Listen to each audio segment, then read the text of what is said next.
नमस्कार। आज हम आपकी मुलाकात कराने वाले हैं एक ऐसी शख्सियत से जिनका नाम है कुमारन स्वामी, जिनको विश्व धर्म गुरु कुमारन स्वामी के नाम से भी जाना जाता है। स्वामी ने भारत आने के बाद सबसे पहले चैनल 9 न्यूज की टीम से मुलाकात की। आइए देखते हैं विश्व धर्म गुरु कुमारन स्वामी से हमारे संवाददाता राहुल खन्ना की ये बातचीत। नमस्कार दोस्तों, सच का साइन चैनल 9 आप सभी दर्शकों के लिए आज एक बहुत बड़ी खुशखबरी है। मैं वो चेहरा आज आप सभी दर्शकों के सामने लेकर के आ रहा हूं। आप पहले से भी रूबरू हैं, लेकिन चैनल 9 आज पहली बार विश्व के धर्म गुरु जी कुमारन स्वामी के साथ रूबरू होने जा रही हैं।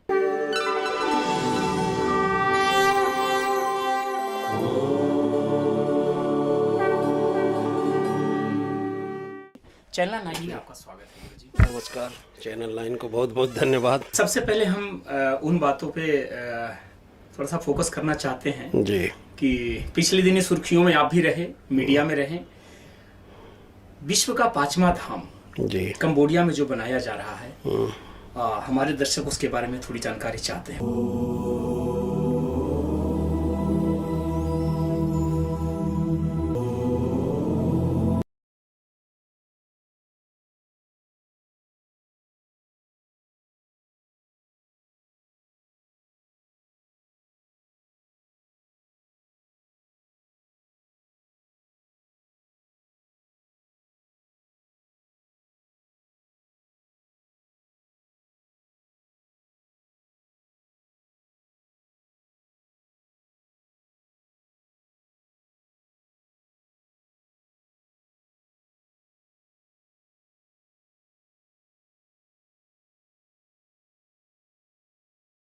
एक 1000 साल बाद पहली बार ऐसा हो रहा है कि देश के बाहर कोई भी सनातन धाम की स्थापना की गई। अभी रिसेंट 2 महीना पहले, इसके पहले अपने भारत देश में चारों, पूरा पश्चिम उत्तर दक्षिण 4 धाम बनाए गए थे आदि शंकराचार्य जी द्वारा धर्म के प्रचार प्रसार के लिए। लेकिन ये धर्म का प्रचार प्रसार जब शंकराचार्य नियुक्त होते थे तो उनको एक प्रोटोकॉल के तहत बांध दिया गया था कि वो देश के बाहर धर्म का प्रचार नहीं कर सकते हैं। तो इसके लिए हमने राष्ट्रीय स्वयंसेवक संघ के साथ मिलकर 5वें सनातन धाम की स्थापना देश के बाहर पहली बार इतिहास में कंबोडिया में सियाम रिप पे, जहाँ पे हिंदू का बहुत बड़ा टेम्पल अंकोर वाट है, वहाँ पे हमने इसको इस्टेब्लिश कर लिया और आगे इसका प्रचार प्रसार जारी रहेगा, जो कि विश्व में मानवता और भाईचारा का एक प्रबल संदेश है। जो राष्ट्रीय संघ हैं या किसी भी पार्टी से रिलेटेड हो, तो क्या पर्टिकुलर किसी एक के लिए तो ये चीज़ें हो नहीं रही है। ये देश और समाज में रहने वाले लोगों के लिए ये अच्छे कार्य किए जा रहे हैं। तो गुरुजी, इसका कोई मिशन है, कोई मतलब है या कोई मीनिंग है कि हाँ पर्टिकुलर कोई एक पार्टी, कोई एक संघ या कोई एक राजनीतिज्ञ लोग हैं जो इस पर फोकस करके काम कर सकते हैं, या हमारे देश के जितने भी लोग हैं वो सारे? देश के सारे लोग इसमें काम कर सकते हैं। ये तो समरसता के लिए बनाया गया कि हमारे विश्व के जो भी प्राणी हैं, जो भी मानव योनि में हैं, वो सब बराबर हैं। और सनातन धर्म ये चीज़ें हमें सिखाता है कि सबका बराबर आदर करो और सारे लोगों को साथ लेके चलो। इसीलिए भारत ही एक ऐसा देश है जहाँ पे सभी धर्मों का बराबर आदर है। ऐसा उदाहरण कहीं भी आपको देखने को नहीं मिलेगा। तो इसी परंपरा को ध्यान में रखते हुए हमने ये मिशन शुरू किया, जो कि सिर्फ मानवता पे आधारित है, न कि किसी पर्टिकुलर धर्म विशेष के लिए आधारित है। आप इंसान हैं तो किसी भी इंसान को आप उसी नज़र से देखिए, न कि इंसानों के बीच में आप बंटवारा करने की कोशिश करिए। तो इस प्रेरणा के तहत हमने इस धाम की स्थापना किया है। सबका स्वागत है, सारे लोग इसमें आ सकते हैं, हमें कोई एतराज़ नहीं है। गुरु जी, जिस तरीके से आज हमारा भारत देश कुछ परिस्थितियों से जूझ रहा है और एक नाजुक मोड़ पे आकर खड़ा हो गया है, क्योंकि आने वाला कल 2019 में चुनाव होने जा रहा है और बहुत बड़े स्तर पे फेरबदल होने की आशंका है। तो गुरुजी, क्या हम ये उम्मीद रखें कि एक अच्छी सरकार बन सकती है? तो ऐसी कौन सी सरकार है सर? हमारे देश में तो कुछ ही पार्टियां हैं जो अपने देश को विकास के लिए, समाज के विकास के लिए काम कर रही हैं। तो आपको क्या लगता है गुरुजी, कौन सी ऐसी पार्टी को हमारे 2019 में आना चाहिए जो हमारे देश को एक प्रगतिशील मोड़ पे लेकर के चल सके? नहीं, राजनीति का मुझे बहुत ज़्यादा जानकारी नहीं है। हम धर्म का प्रचार प्रसार करते हैं विश्व में। जो भी पार्टी मानवता के लिए, देश के नागरिकों के उत्थान के लिए कार्य करे, उस पार्टी को सरकार में आना चाहिए।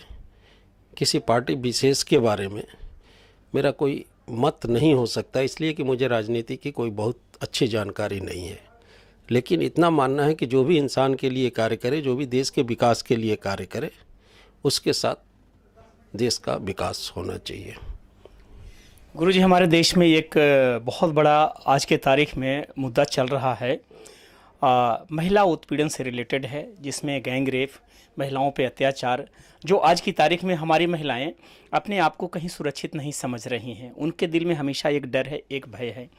तो गुरुजी, कुछ ऐसा कानून हमारे देश में भी बनना चाहिए, जिस तरीके से आपने भी देखे होंगे कई बच्चियों के साथ में अभी नया ताज़ा मुजफ्फरपुर की जो घटना हुई है, 34 लड़कियों के साथ में सुधार गृह में जो बच्चियाँ थीं, महिलाएं थीं, उनके साथ रेप किया गया है। तो ये सारी चीज़ें निकल के अभी बाहर आई है। तो ऐसा कोई कानून भी बनना चाहिए गुरुजी कि हमारी देश की जो महिलाएं हैं सुरक्षित हों और कहीं भी बिंदास रह सकें, कहीं भी बिंदास जा सकें। इस पर क्या प्रतिक्रिया है आपके गुरुजी? नहीं, ये तो समाज के लिए एक बहुत ही जघन्य, मानवता को शर्मसार करने वाली चीज़ है।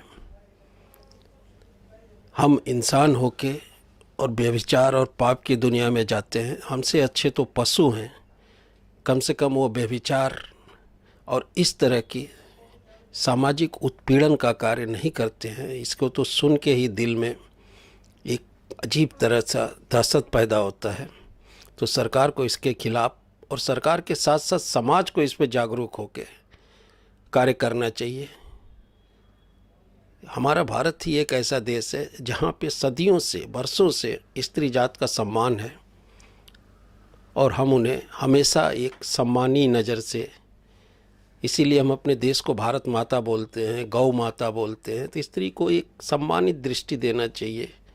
इस तरह की घटनाओं का हम जघन्य विरोध करते हैं, कभी भी समाज में नहीं होना चाहिए। लेकिन समाज में भी जागरूक होना ज़रूरी है। हमारा समाज जब तक नहीं जगेगा तब तक सरकार कुछ नहीं कर सकती है।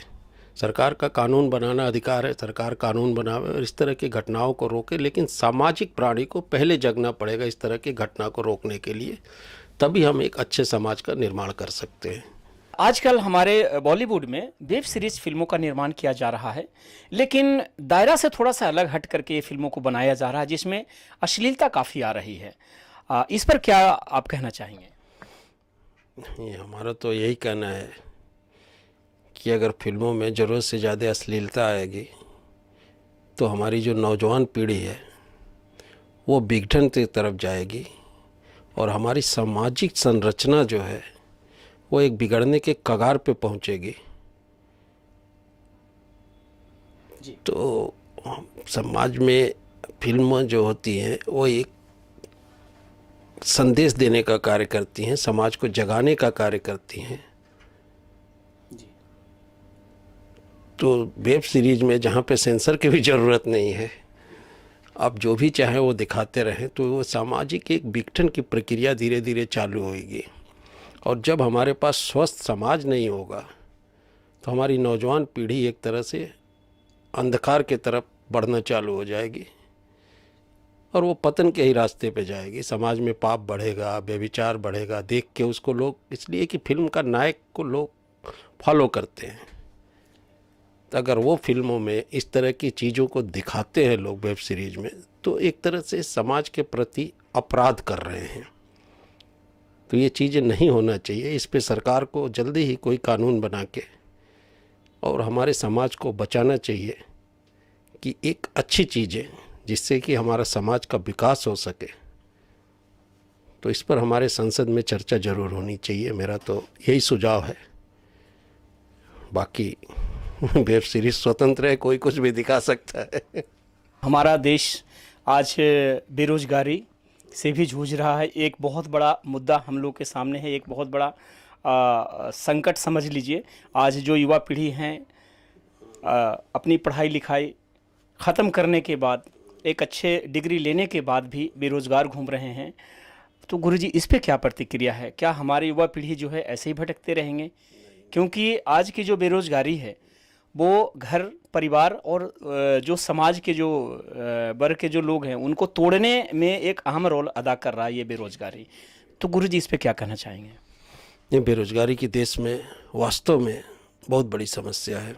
इस पे मैंने एक अभियान भी शुरू किया था, बेरोजगार मुक्त भारत का, जिस पे मैं लगभग 10,000 किलोमीटर की पदयात्रा करने वाला था। बहुत सारे वीडियो भी हमने अपलोड किए थे। और जोहान्सबर्ग से, जहाँ से गांधी जी ने पदयात्रा चालू किया था, वहाँ से मैं इसको स्टार्ट करने वाला था, जो कि इसी महीने में फिर चालू कर रहा हूँ। उसमें मेरा उद्देश्य था कि लगभग 10 करोड़ अपने देश के लोगों को यहाँ से लेके विदेश तक रोजगार की व्यवस्था कराई जाए, ताकि उसके माध्यम से हमारे देश की अर्थव्यवस्था मजबूत हो सके। लेकिन ये मेरा प्रोग्राम 2-3 महीना 4 महीना डिले हो गया कि मैं कंबोडिया में जो 5वें धाम की स्थापना में व्यस्त हो गया। लेकिन मैं इसको फिर से शुरू करने जा रहा हूँ, बेरोजगार मुक्त भारत समृद्ध भारत करके। ये हमारा अभियान है, जिसमें कि हमारे जितने भी अनुयायी हैं सब ने कमिट किया हुआ है कि ये अपने अपने फैक्ट्रियों में अपने अपने उस जगह स्किल्ड और नॉन स्किल्ड 2 तरह के रोज़गार हम देने की कोशिश करेंगे। जितना भी होगा देश की मदद करेंगे। देश हमारा मजबूत होगा तो हम मजबूत होंगे। तो ये हमारा सोच है, अभियान है। हमें आपसे भी समर्थन की उम्मीद है। आप भी हमारे साथ इस बेरोजगार मुक्त समृद्ध भारत का हिस्सा बनेंगे। समृद्ध हिंदुस्तान, बेरोजगारी मुक्त हिंदुस्तान। आइए आप और हम मिलकर देश को बेरोजगारी से मुक्ति दिलाएं। गांधी जी ने पद यात्रा की थी देश को आजाद कराने के लिए। हम पद यात्रा करेंगे भारत को बेरोजगारी से मुक्ति दिलाने के लिए। बेरोजगारी मुक्त भारत, गरीबी मुक्त भारत। इस राष्ट्र विकास योजना में आप हमसे जुड़िए। रोजगार के तरफ आपका पहला कदम। एक मिस्ड कॉल कीजिए। ये थे गुरुजी कुमारन स्वामी।